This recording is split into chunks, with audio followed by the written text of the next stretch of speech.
రప్పుగా మాట్లాడతాడు చూడు. నీకు తెల్ల నీకు మార్కెట్ గేట్ అంటే మార్కెట్ లోపల వసూలు చేస్తారు. అక్కడ చేయాలా? Municipal office gate, municipal office gate అంటే వాళ్ళకి సంబంధం లేదు ఇది. కానీ ఇప్పుడు నువ్వు ఎద్దనుకో, నువ్వు 40 పెట్టి మెయింటైన్ చేస్తావు. ఇట్లా నేరులో పోయి వసూలు చేసుకోరా, నీకు అంతా ఇంత ఇస్తాడు.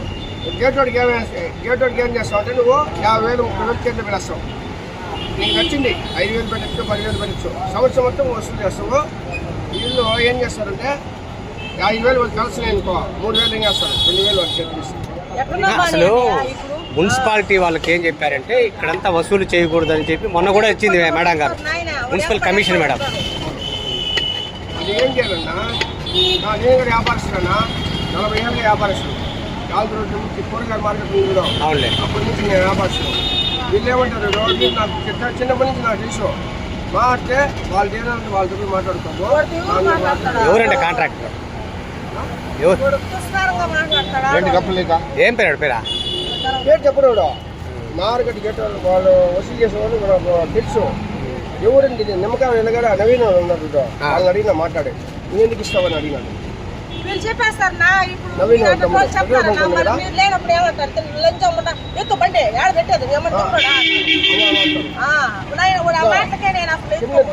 పోలుగంపల్లా గాంధీ రోడ్డు పెట్టుకోండి ముస్లాం. అయ్యా నా వల్ల కాదయ్యా, నా పరిస్థితి మారాలి అంటే అట్టే డబ్బు దొరికేస్తారు. అసలు నైట్ 9 గంటలకు ఆ టైంలో నా పరిస్థితి మారేది. ఇంట్లో వాళ్ళ ఇంట్లో నన్ను తరిమేశాడు. 4 మూటలు తెచ్చుకొని పూలు అమ్ముకుంటా దగ్గర దొరికేసి నేను ఆడే ఉన్నాను.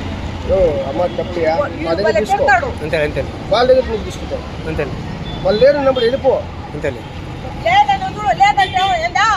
ఆడే చూస్తానండి. అప్పుడు ఏం చేయాలన్నా, మనం ఫోన్లో రికార్డింగ్ చేసేయాల, కమిషన్ పెట్టేయాలి.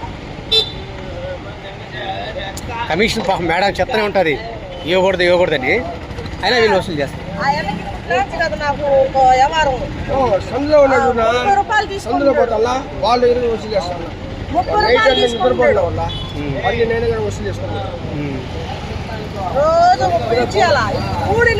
ఎంత ఇవ్వాలా? 30 పండక్కి 100. ఇది నా ఇలాగా అడిగినా కానీ సరే మా అక్క నేను ఉంటాం చీరతో వచ్చి మా అక్క దగ్గర తీసుకునేస్తాం 20 రూపాయలు.